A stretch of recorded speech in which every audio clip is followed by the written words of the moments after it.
guud ayaan u rajaynayaa ummadda Soomaaliyeed guud ahaan gaar ahaan madasha oo aan leeyahay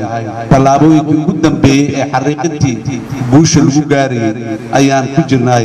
annagana ilaahay ha fududeeyo inta bisha Ramadaan laga yiri waan qabaa waayo fiican iyo fursad fiican weeye alla badiyo inta Soomaalida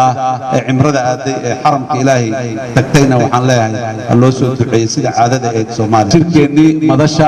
wada tashiga magaalada Baydhabo waa loo furan yahay aan aad iyo aad hoos ku xariiqaya arintii ku saabsaneed danta caamka mar walba in la hormariyo waxa xaqiiqo ah kelmadda ah danta caamka marka la helo oo kaliya ayaa midda gaarka la heli karaa dadkii danta gaarka bas jiriyay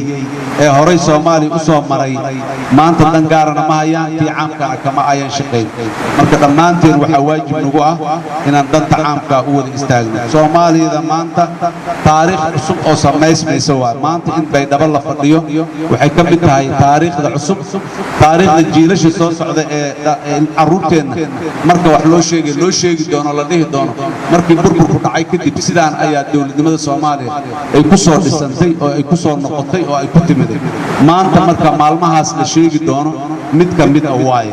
marka waa taariikh samaysmayso waan ku faraxsanahay inaan dhammaanteen u wada joogno oo aan ka wada qayb galayno marar badan markii la isku yimaado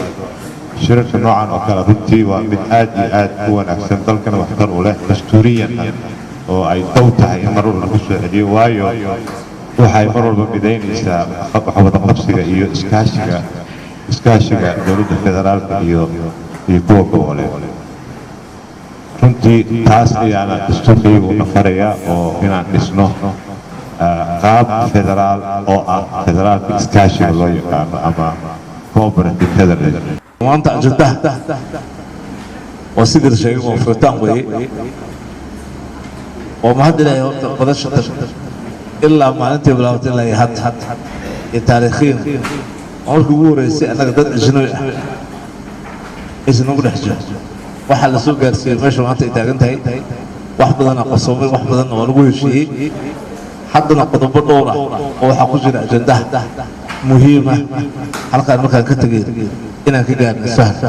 si inta hartay ee doorashada hadda ka harsan